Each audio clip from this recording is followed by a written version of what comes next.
Okay guys, it's Mr. Flutstrom back here again. Today we're going to talk about volume. Volume is how much space an object takes up.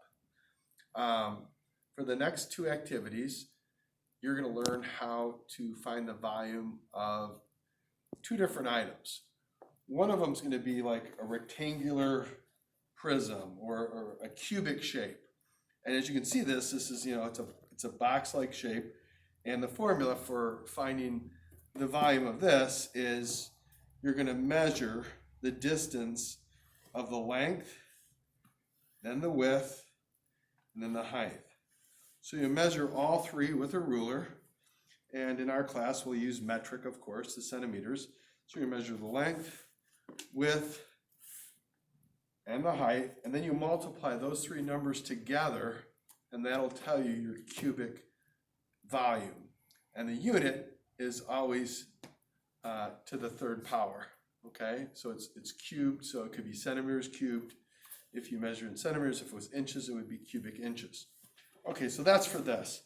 Now, oftentimes, things aren't so nice like that, and you have shapes, or you have objects that are different shapes, such as fishing sinker or your eraser, candle, fishing bobber, etc.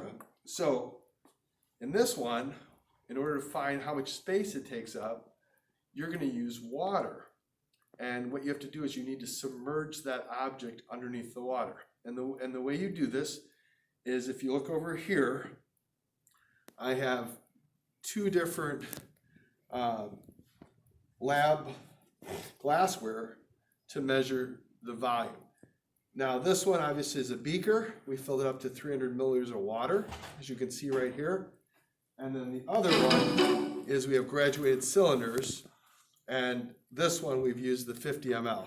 So if you come in here really tight, Mrs. Porter, you can see that if you look at the meniscus, the bottom, which is where you measure, is at 50 mLs.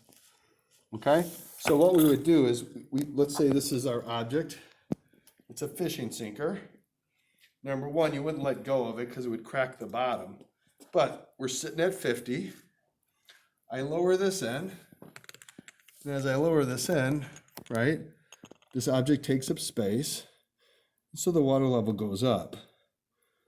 So if I look at this close enough, to me it looks like it's close to 60. So it started at 50, put in the sinker, the water level went to 60. In order to find the volume of that object, you find the difference. So it'd be 60 minus 50, and therefore your answer for the volume of this sinker would be 10 milliliters. Now you may have a few objects that float, such as the cork. In that case, you would drop it in, and then I've got these wires, and you're just going to have to push this underneath until it's submerged. So you push this down, because the object has to be completely submerged, and then you push it down, and then from there, you would read whatever the water level is, and then you'd subtract 50. Hopefully that makes sense.